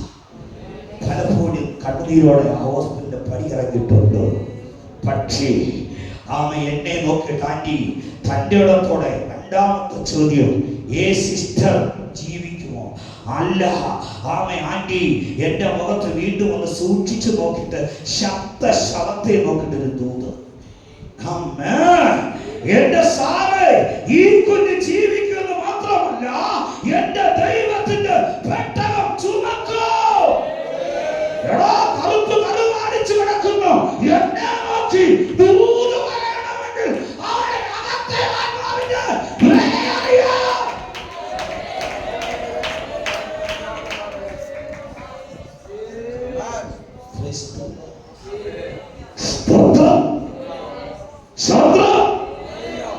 അകത്തൊരാത്മാവുണ്ടെങ്കിൽ അതിനൊരു കല്യാണമുണ്ട് കേട്ടോ.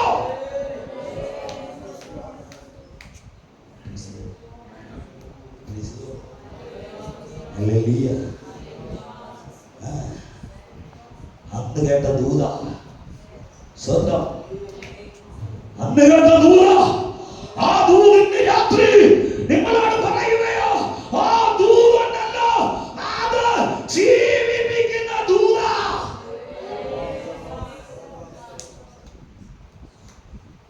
ഡോക്ടർ മെഡിസിന്റെ പേപ്പറല്ല എഴുതി ആ മേശപ്പുറത്ത് വലിച്ചെറിഞ്ഞിട്ട് ഇറങ്ങിപ്പോയി. അപ്പോൾ പറയട്ടെ, എന്താ സംഭവിച്ചെന്നറിയാമോ? എന്നെ വണ്ടി വന്നിട്ട് എന്റെ ശരീരത്ത് ഇന്നലെ കുത്തിയിട്ടിരുന്ന ട്രിപ്പ്, ഇന്നലെ കുത്തിയിട്ട ബ്ലഡ് ഓടിയിട്ടില്ല. മണിക്കൂറിലൊന്നും ഒരു തുള്ളി, അത്രയേ ഉള്ളൂ. ആ ഓക്സിജൻ ബ്ലഡ് എടുത്ത് മാറ്റിയിട്ട് ആ ആറ്റി എന്റെ അടുത്ത് തോളിലിട്ടു. ബെഡിന്റെ താഴെ വെറും തറയിൽ അവർ മുട്ടുകുത്തി. അവരെ മാറോട് എന്നെ അണച്ചു. കണ്ണുനീരോടെ തമ്പുരാനോട് ചോദിച്ചു, ഞാൻ പറഞ്ഞത് വാസ്തവമോ? നിങ്ങൾ ഇങ്ങനെ ചോദിക്കാറുണ്ടോ? നിങ്ങൾ പ്രാർത്ഥിക്കുന്നവരല്ലേ? അന്യഭാഷ പറയുന്നതല്ലേ? എന്ത് നിന്റെ നാക്കിനുള്ളിൽ ഇന്നും അന്യായം അടക്കിയിരിക്കുന്നതാ?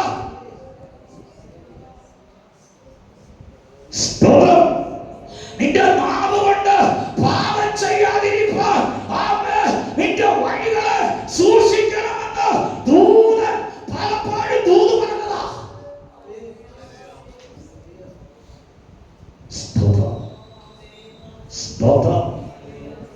വിടുതലാവുന്നേ, ഇത് വിടുതലിന്റെ രാത്രിയാ.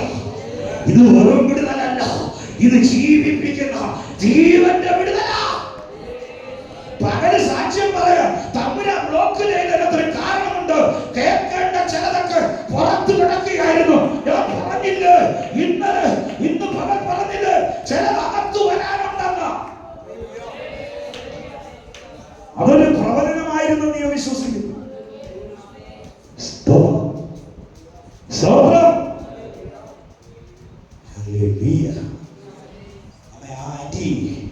എന്നെ എനിക്ക് വേണ്ടി പ്രാർത്ഥിച്ചത്, അത് അവരെടുത്ത് എന്നെ വീണ്ടും പഴയതുപോലെ കിടത്തി.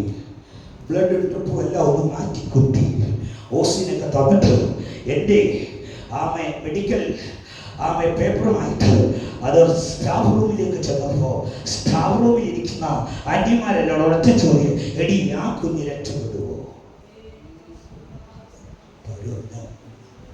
അതെ, രക്ഷപ്പെടും.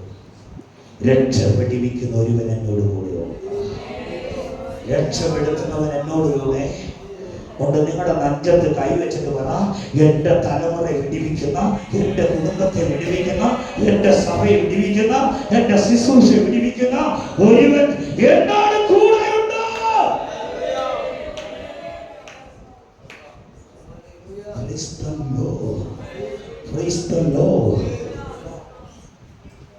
എന്നോട് കൂടെ ഉണ്ട് എന്ന് പറഞ്ഞ് അവർ മടങ്ങി വന്നപ്പോൾ എൻ്റെ ശരീരത്തെ ട്രിപ്പ് ഇന്നലെ വരെ കയറാത്ത ട്രിപ്പ് കയറി തുടങ്ങിയിട്ടു. ഒരു സാധാരണ വ്യക്തിയുടെ ശരീരത്തിൽ ട്രിപ്പ് പാസ് ചെയ്യുന്ന പോലെ, ഒരു സാധാരണ വ്യക്തിയുടെ ശരീരത്തേക്ക് ബ്ലഡ് പാസ് ചെയ്യുന്നത് പോലെ നിമിഷങ്ങൾ 1 മണിക്കൂർ കഴിഞ്ഞ് വന്ന ആ പ്രിയ സിസ്റ്റർ കണ്ടത് എൻ്റെ കറുത്ത കറുവാളിച്ച മോന്തയുടെ പ്രത്യാശ മാറി. എൻ്റെ കറുത്ത കറുവാളിച്ച മോന്തയിൽ പ്രത്യാശ വന്നിറങ്ങി. എൻ്റെ ശരീരത്തിന്റെ സ്ഥിതിക്ക് മാറ്റം വന്നു. കറുത്ത കറുവാളിച്ച പല അവസ്ഥകൾക്കും വ്യത്യാസം വന്നു. മുഖത്തിന്റെ ഭാവം മാറി, എൻ്റെ ശരീരത്തിന്റെ ഭാവം മാറി. ഇന്ന് പലക്കാലം പറയട്ടെ, യേശു ഇറങ്ങി വന്നു കഴിഞ്ഞാൽ നിന്റെ രൂപം മാറും. വിശ്വസിക്കാം, നിന്റെ രൂപം മാറും, നിന്റെ ഭാവം മാറും, നിന്റെ നിരാശ മാറും, നിന്റെ കണ്ണീര് മാറും, നിന്റെ വിലാപം മാറും, നിന്റെ ദുഃഖം മാറും. ശതനമനകടകസി അതന ശൈലമനകടകസി ആത്മ ശബ്ദന എൻ്റെ വാക്കുകൾക്ക് എൻ്റെ സാക്ഷ്യത്തിനോട് വിരാമം കുറിക്കട്ടെ. എന്നെ ഞാനാക്കിയവൻ യേശുവാ. നീണ്ട 12 വർഷത്തിൽ കിടക്കയിലായിരുന്നു ഈ മക്കളെ.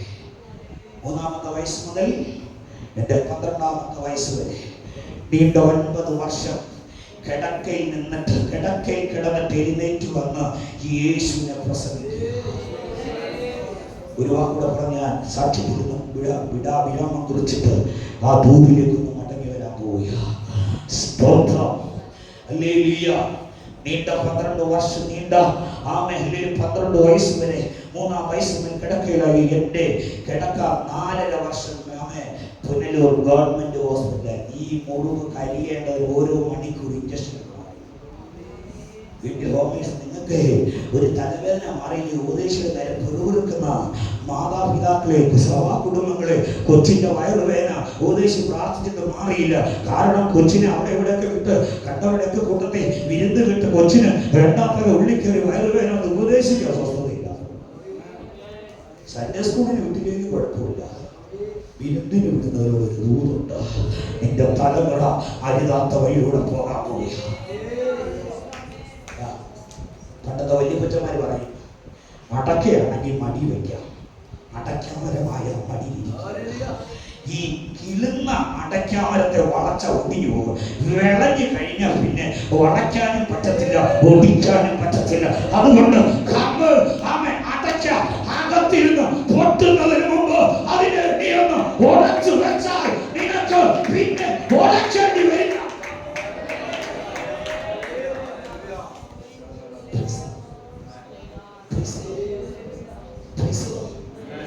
കണ്ണില്ലാത്തോണ്ട് എന്ത് ഗുണമുണ്ടല്ലേ?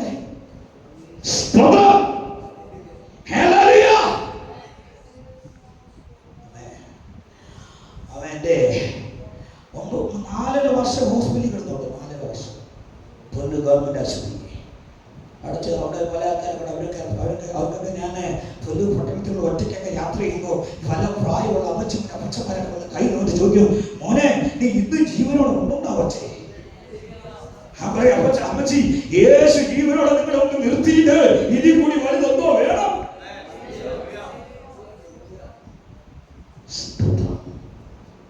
കേൾക്കണം, 4.5 വർഷം വീട്ടിൽ കിടന്നാൽ സഹിക്കാൻ കഴിയ. ജാതകം 9 കിടക്കുക, 9 തികഞ്ഞിട്ടുമില്ല. എന്നും രാവിലെ എൻ്റെ നാട്ടുകാരെന്നെ കാണാൻ വരും. അതിൽ നല്ല ബിരുദന്മാരായ ചിലർ വരും. അവർക്ക് വരുമ്പോഴൊക്കെ അറിയുന്ന എൻ്റെ അപ്പനും അമ്മയും കൊച്ചിന്റെ സ്ഥിതി എങ്ങനെയുണ്ട്? ഇന്നലത്തേനേക്കാൾ വഷളാണോ? വൈകുന്നേരം മരണം നടക്കുവോ? സദ്യക്ക് വരുന്നവർക്ക് വെളുക്കുന്നതിന് മരിക്കുവോ?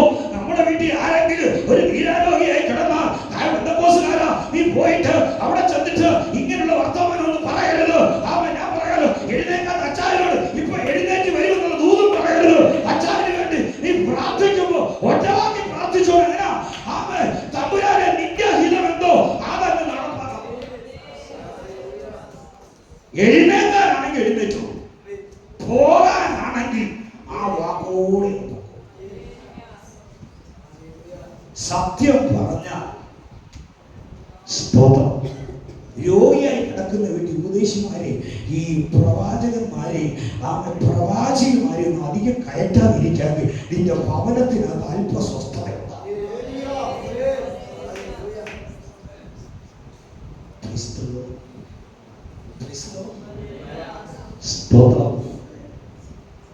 ഞാൻ പറയട്ടെ, നമ്മുടെ പ്രാർത്ഥന കൊണ്ട് ചില വിടുതലൊന്നും നടക്കത്തില്ല. നമ്മുടെ വ്യാമോഹം സംഭവിച്ചു കഴിഞ്ഞാൽ എനിക്ക് പേരെടുക്കാനുള്ള വലിയ വിഷയം. ഞാനൊരിക്കൽ ഇതൊക്കെ പറയാതിരുന്ന ശരിയാവില്ല. ഞാൻ മണലി എന്ന് പറയുന്ന ഒരു സ്ഥലത്ത് ഒരു ഇൻഡിപെൻഡന്റ് ചർച്ച് ശുശ്രൂഷിക്കാൻ വിളിച്ചു. എനിക്ക് ഇൻഡിപെൻഡന്റ് സഭകളിൽ ഞാൻ അധികം പോകാറില്ല, എനിക്ക് അവിടെ ചെന്നാധികളുമില്ല. ഞാൻ ഒരു ഉപദേശിമാരുടെ നമ്പർ എടുത്തു വെച്ചിട്ട് ആരുമായിട്ട് ഒരു കോണ്ടാക്റ്റും ഇല്ല. ഞാൻ പറയാലോ, ഞാൻ ഈ പട്ടാഴിയുടെ പ്രദേശത്ത് വന്നിട്ട് 22 വർഷമാകുമ്പോൾ ഇതുവരെ പട്ടാഴിയിലുള്ള ഒരു ബന്ധക്കോസുകാരുടെ വീട്ടിൽ പ്രവചിക്കാൻ പോയിട്ടില്ല ഒറ്റയ്ക്ക്. കാരണം പോകാൻ മടിയിലായിട്ടല്ല, കാരണം ദൈവം അയച്ച പറയാതിരിക്കത്തില്ലെന്നല്ല, തന്നാ ദൂത് പറയാതിരിക്കത്തില്ല. പക്ഷെ എനിക്ക് അങ്ങനെ ഒരു വരവില്ല.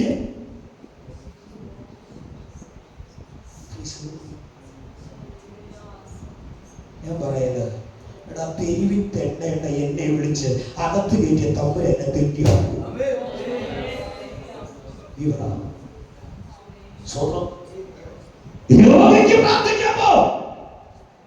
സുവിശേഷം പരത്താൻ ഒരാൾക്കാരാണ് നടക്കുക.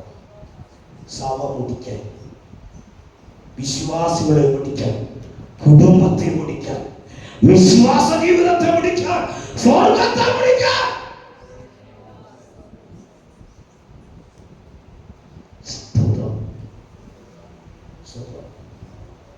അപ്പൻ വലിയ പ്രവാചകനായിരുന്നുകൊണ്ട് അപ്പന്റെ അന്യഭാഷ എഴുതി വെച്ചത് അപ്പന്റെ കാലം കഴിഞ്ഞപ്പോ അപ്പൻ പോയ വീടുകളിലൊക്കെ മോനിപ്പോ വിസിറ്റിക്കാം.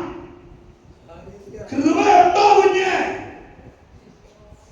അപ്പൻ പറഞ്ഞത് നടന്നിട്ടുണ്ട്, മോൻ പറഞ്ഞത് പലതോ തളർന്നു പോയതാണോ? ഒരു കുടുംബം ചേർത്ത് പണിയാൻ ഈ മോന് കഴിഞ്ഞിട്ടില്ലോ.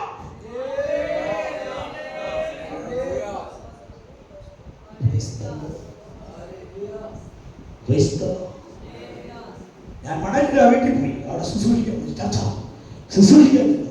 ഞാൻ ഇങ്ങനെ ശുശ്രൂഷിച്ചൊക്കെ കഴിഞ്ഞിട്ട് ഇങ്ങനെ ഭിത്തിയുടെ ആ ലെവലൊക്കെ ഒന്ന് തപ്പി നോക്കിയപ്പോ ഒന്ന് രണ്ട് നാമിനേഷൻ ചെയ്ത് കിടക്കുന്ന പേപ്പേഴ്സ് കണ്ടിട്ട് ഞാൻ ചോദിച്ചു, എന്താ ഉപദേശി ഇത്? ആരുടെയെങ്കിലും പടമാണോ? നമ്മുടെ പള്ളികളിൽ ഇതുവരെ ചിത്രങ്ങളൊന്നും കിടക്കുകയില്ല. വിഗ്രഹം വെക്കരുതെന്നാണ് പറഞ്ഞേക്കുന്നത്. ഞാൻ ചോദിച്ചു, നിങ്ങൾ ഫോട്ടോ വെച്ചാണ് ആരെയും അമ്മയുടെ ആണോ അപ്പൻ്റെ ആണോ? അപ്പോ അവിടുത്തെ ഉപദേശത്തോട് പറയാം, ഒരു വലിയ വിടുതലുണ്ട്. ഇവിടെ ഒരു സഹോദരി പ്രാർത്ഥിക്കാമെന്നു അവരുടെ വയറ്റിൽ ഒരു മുഴയുണ്ടായിരുന്നു. അവിടുത്തെ ഡോക്ടർ സ്കാൻ ചെയ്ത ഒരു സ്കാനിങ് റിപ്പോർട്ട് ഞാൻ ഇവിടെ പരസ്യം ചെയ്തിരിക്കുന്നതിനാ. അടുത്ത് ആ മുഴയുള്ള അമ്മാമയുടെ മുഴ മാറ്റാൻ ഇതിന് കഴിയത്തില്ല. കഴിയുമോ? കഴിയുമോ? ഇന്ന് പലരും മൊബൈലിൽ മഴയുടെ ഫോട്ടോ എടുത്തിട്ടേക്കോ. ഇങ്ങോട്ട് ആ മഴ മാറുകയാണ്. അത് നിന്റെ വിദ്യാധാരണയാ. സ്വന്തം ഒരു ദിവസം യേശു ഒന്ന് സൗഖ്യമാക്കി. യേശുവിന്റെ നാമത്തിൽ നീ പ്രാർത്ഥിച്ച ഒരു സൗഖ്യം സംഭവിച്ചത് നിന്റെ മിടുക്കുകൊണ്ടല്ല, ആ കിടന്നവന്റെ കണ്ണുനീരുകൊണ്ടാ.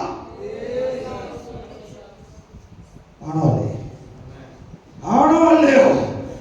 സന്തോഷവാസക്ക് ഒന്നേ പറയാനുള്ളൂ, എന്നെ വിടിവിച്ച യേശുവിന് നിന്നെ ആവശ്യമുള്ള വിടിവിക്കും. ഇല്ലെങ്കിൽ നിനക്ക് ശവക്കുഴി ഉറപ്പാ. സ്വന്തം നിന്നെ കയറ്റുന്ന ഒരു ദിവസം വരാൻ പോകുക. നീ കയറാൻ പോകുക. ഈ നാടുകളിൽ നിന്നെ കയറ്റുന്ന ഒരു ദിവസം വെളിപ്പെടാൻ പോകുക.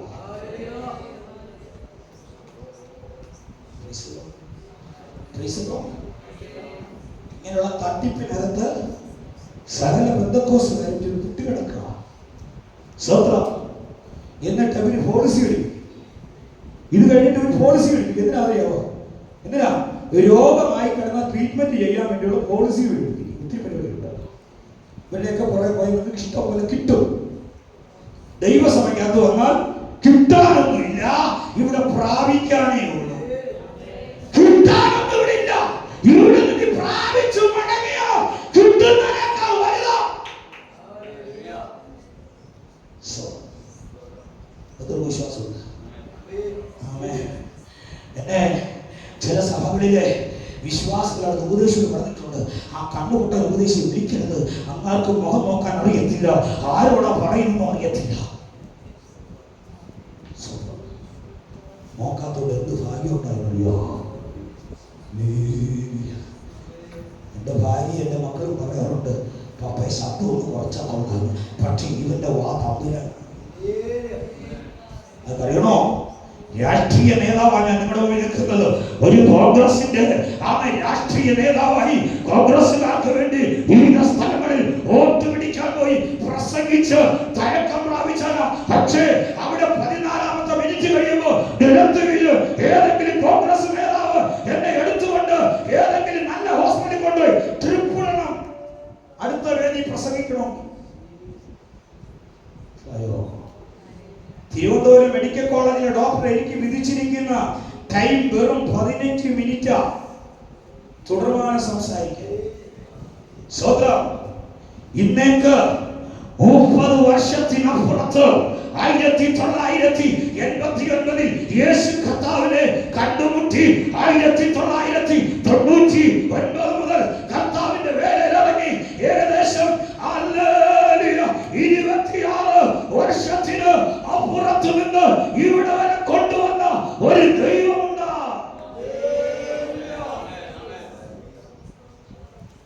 നീ വിശ്വസിക്കാൻ തയ്യാറാണോ?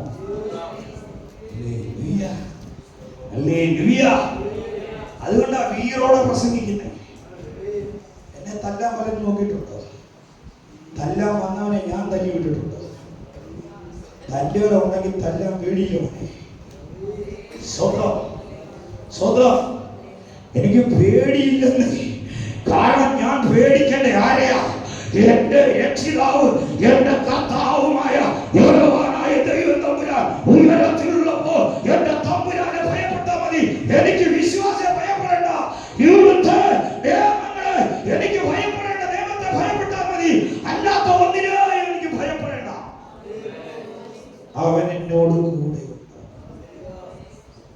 അവനോട് കൂടെ ഉണ്ട്, എന്നോട് കൂടെയുണ്ട്. സ്വന്തം എൻ്റെ വീട്ടിൽ വരുന്നവരെല്ലാം ചോദിക്കുന്നു, മരിക്കുമോ മരിക്കുമോ? ഞാൻ എൻ്റെ 12ാമത്തെ വയസ്സിൽ എഴുന്നേറ്റു. അതുകൊണ്ട് പറഞ്ഞു ഞാൻ സാക്ഷി നിർത്തി ദൂതിലേക്ക് കടക്കാം. പെട്ടെന്ന് ഓർത്തു കേട്ടോ. അവൻ 12ാമത്തെ വയസ്സിൽ ഒരു പ്രഭാതത്തിൽ ഞാൻ എഴുന്നേറ്റു. എൻ്റെ വീട്ടിൽ കൂട്ടം വഴി നാട്ടുകാരുടെ വിചാരിച്ച് ഞാൻ ചാത്തം വന്നപ്പോഴേ ചോദിച്ചു, കൊച്ചെപ്പോഴാ മരിച്ച്? എൻ്റെ അപ്പം പറഞ്ഞ് മരിച്ചതല്ല, അവൻ എഴുന്നേറ്റടാ.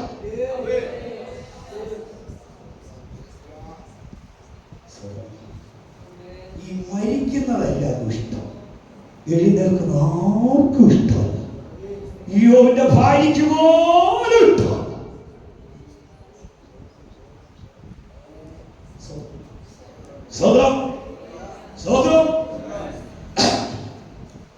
അങ്ങനെ അന്ന് ഞാൻ എൻ്റെ അപ്പന്റെ വലത്തെ കൈ പിടിച്ച് യാത്ര തുടങ്ങി. കഴിഞ്ഞ 9 വർഷം തിന്നാതെ കിടന്ന എന്നെ എനിക്ക് ആഗ്രഹം തോന്നി എല്ലാവരും വീട്ടിൽ പോകണം. ഞാൻ വീട്ടുകളിൽ ചെന്നപ്പോൾ അവരെല്ലാം ദൈവത്തെ പോലെ എനിക്ക് ചില ആന്റിമാർ കഞ്ഞി തരുന്നു, ചില ആന്റിമാർ ഉരുളെ ഉരുട്ടി എൻ്റെ വായി വെച്ചിരുന്നു. എൻ്റെ മക്കളെ 10-45 വീടുണ്ടോ, വീട് മുഴുവനും കയറി ഇറങ്ങി അവിടെ നിന്നെല്ലാം അന്ന് തീർന്നു. ഇന്നും തൊണ്ടിരിക്കുമ്പോൾ ഇതുവരെ തിന്നാൻ പറ്റത്തില്ല, കിടക്കുക. വെള്ളം ഇറക്കിക്കൊണ്ടിരുന്നു കേട്ടോ. വെള്ളം ഇറക്കി കിടന്നവനെ നിവർത്തി നിർത്തി നിന്റെ മുമ്പിൽ വെള്ളം കുടിപ്പിക്കുകയല്ലേ, ഒന്ന് നോക്കിക്ക്. ആത്മാവിച്ചരൻ കുടിച്ചോണ്ടിരിക്കുക എന്ന് ഇതിനകത്തുന്ന ഒരു മോചനം കിട്ടണമെന്ന് ആഗ്രഹിക്കുന്ന നിന്റെ വെള്ളം കുടിപ്പിക്കുക മാത്രമല്ല, തമ്പുരാൻ നിന്നെ കുടിപ്പിച്ച് പുറത്തെടുക്കാൻ കൂടെ എന്നെ കൊണ്ടുവന്നത്.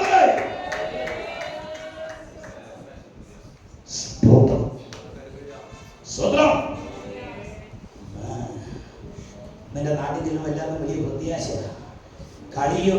കളിയാക്കിയാൽ ഉപദേശിക്കാൻ വിളിക്കുള്ളൂ, വേറെ ഒന്നും വിളിക്കുക. അതൊക്കെ ഞാൻ ക്ലോസ് ചെയ്തിട്ട് വരട്ടെ. അവൻ വായിച്ച പഠനം ഇങ്ങനെയാണ്, അവൻ ദൂതൻ ഇറക്കി തന്റെ ഭക്തനെ പിടിക്കും. ദൂതൻ ഇറങ്ങിയാൽ നിന്റെ പദ്ധതികൾക്ക് വിടുതലാണ്. ദൂതൻ ഇറങ്ങിയാൽ നിന്റെ പദ്ധതികൾക്ക് ഇന്ന് പകലിന് വിടുതലാണ്.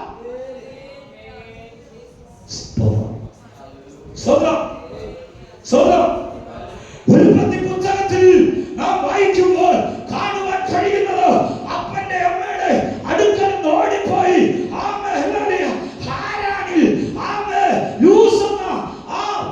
മരുഭൂമിയിൽ കിടന്നുറങ്ങി. അവന്റെ അടുക്കലേക്ക് ദൂതൻ ഇറങ്ങി വന്നു. ഉറങ്ങിക്കിടക്കുക, എന്ത് ചെയ്യുക? ഉറങ്ങിക്കിടക്കുക. ഓടി ക്ഷീണിച്ച്, കാരണം നിരാശയുണ്ട്. വേണ്ട കയ്യിലെ കുളിയായ്മ കൊണ്ട് പലതും അവൻ നിന്ന് അനുഭവിച്ചുകൊണ്ടിരിക്കുക. സ്തോത്രം. ഇറങ്ങിത്തിരിച്ചതിന്റെ കയ്യിലത്തെ ഇരിപ്പ് വശക്കേടായതുകൊണ്ട് വിശ്വാസ ജീവിതത്തിൽ പലതും അനുഭവിച്ചുകൊണ്ടിരിക്കുക. ഒന്ന് മാറ്റിയെടുക്കുക. നിന്റെ സൂത്രം പണിയൊന്ന് മാറ്റിയെടുത്ത് സ്വപ്നത്തിൽ ഗുണമുണ്ടെങ്കിൽ ഇന്ന് പകൽക്കാലം ദൂരെ ഇറങ്ങാൻ പോകുന്നതിന്റെ